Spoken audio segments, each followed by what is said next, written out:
Praise the Lord, জয় যিশু।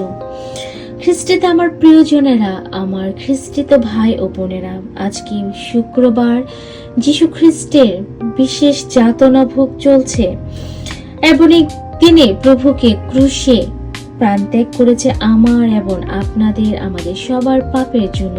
আমাদের ত্রাণকর্তা যিশু খ্রিস্টকে আমরা ক্রুশে দিয়েছি।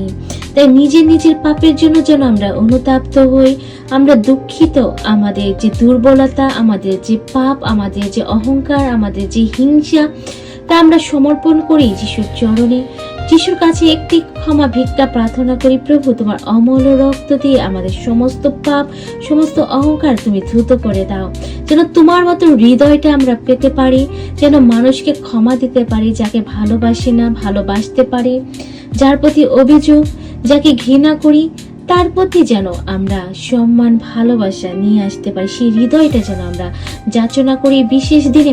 প্রভু আমাদের দান করবেন। যদি সেই চোর দস্যুকে যদি বলে প্রভু তুমি যখন পরম দেশে স্বর্গরাজ্যে যাবে আমার কথা স্মরণ রাখবে, যখন প্রভু বললেন আজকে তুমি আমার সঙ্গে যাবে, তাহলে আমরা কেন যিশুর কাছে চাই না সেই আত্মা, যেন আমরা প্রভুর মতো সে হৃদয় ভাবে জীবনযাপন করতে পারি, সে পবিত্র আত্মা দ্বারা যেন চালিত হই, যেন শয়তানের পথে ফাঁদে না পড়ি। তাহলে আমরাও যাচনা করি প্রভু আমাদের তাই দেবেন। আমরাও যেন যাচনা করি প্রভু তোমার আত্মা আমাদের অন্তরে দান করো, সে পবিত্র আত্মা দ্বারা যেন আমরা তোমার পথে চলি, তোমাকে অনুসরণ করি, তোমার বাণী, তোমার বাক্য, তোমার আদেশ মেনে চলার মতো সে হৃদয়টা যেন আমরা পাই। আসলে আমরা বাইবেল শুনি যোহন 19 অধ্যায় 34।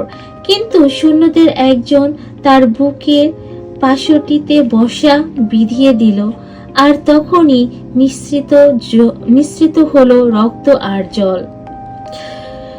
সেই জল আর রক্ত যে আমাদের মুক্তির কারণ, সে অমূল্য রক্ত যা আমাদের পাপ থেকে মুক্ত করেছে প্রভু, আমরা আজকে স্বাধীন। এবং সেখানে সে সৈন্য বলতে রাজি ছিল যে সত্যি তিনি ঈশ্বরের পুত্র ছিলেন। তাহলে আমরা আমাদের প্রভু যিশুকে আমাদের হৃদয়ে ধারণ করি এবং যিশু বলেছিলেন যারা দেখে বিশ্বাস করেছে তারা ধন্য, ধন্য তারা যারা না দেখে বিশ্বাস করেছে। যখন আমাদের হৃদয়ে আমরা প্রভুকে গ্রহণ করি এবং বিশ্বাস করি প্রভু তুমি আমার হৃদয়ে আছো, তুমি জীবিত এবং রাজত্ব করছো এবং আজীবন তুমি করেই যাবে, তাই আমাকেও সে দান করো সে আত্মা, পবিত্র আত্মা, যেন তোমার পথে চলতে পারি। এই ভরা কষ্টে আমরা আমাদের সমস্ত দোষগুলো, সমস্ত দুর্বলতাগুলো, পাপগুলো, ক্ষমাবিহীন হৃদয়গুলো ঈশ্বরের কাছে যেন সমর্পণ করি, যেন আমরা সুন্দর একটা হৃদয় এবং পবিত্র আত্মা ভরপুর চালানো সে আত্মা আমাদের ঈশ্বর দান করেন, যেন আমরা পৃথিবীতে চলতে পারি এবং ঈশ্বরের কথা শুনতে পারি, তার নির্দেশে তার দিকে যেন আমরা চলতে পারি।